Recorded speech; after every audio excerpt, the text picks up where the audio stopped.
Salam, mən Bəqər Əliyev, tələbə hazırlıq kursunun kurikulum müəllimi.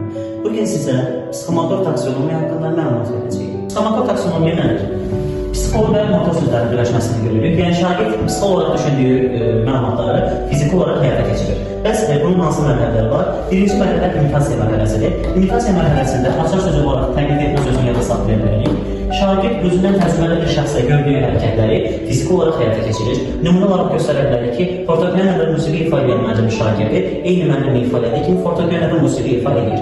Manipulyasiya mərhələsində isə şagird müəyyən təlimata uyğun şəkildə prosesi həyata keçirir. Məsələn, biz şagirdə kimyəvi reaksiya ilə bağlı cədvəl veririk, ardıcıllıq veririk. Şagird bu ardıcılığa əsasən laboratoriyada sərbəst şəkildə kimyəvi reaksiyaları aparır. Ya da manipulyasiya ilə biz bazarlıq siyasi nümunə göstərə bilərik ki, bizə verilən təlimata siyahıya əsasən bazarlıqda marketdə nə isə alır.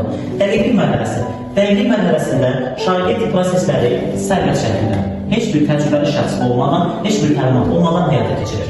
Baxın, imitasiyada müəyyən bir təqlid etmə var, özündən təcrübəli şəxs var, manipulyasiyada müəyyən bir təlimat var ki, şagird təlimata uyğun olaraq hərəkət edir. Dəqiqlik mərhələsində isə nə özündən təcrübəli şəxs, nə də heç bir təlimat olmur. Artikulyasiya mərhələsində biz fəaliyyətlərin birləşdirilməsindən söhbət açırıq. Fəaliyyətlərin birləşdirilməsi nədir? Şagird bir neçə fəaliyyəti ardıcıl, dəqiq, düzgün şəkildə həyata keçirməlidir.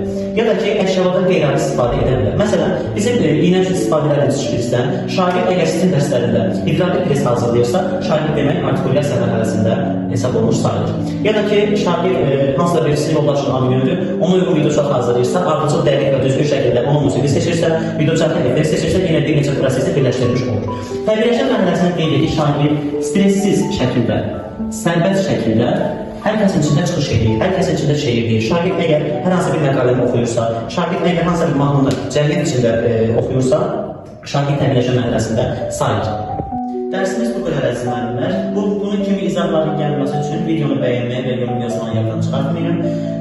Bizimlə əlaqə üçün isə videonun aşağısında əlaqə nömrəmiz qeyd olun, əlaqə saxlayıb dərslərinizə qoşula bilərsiniz. Sağ olun.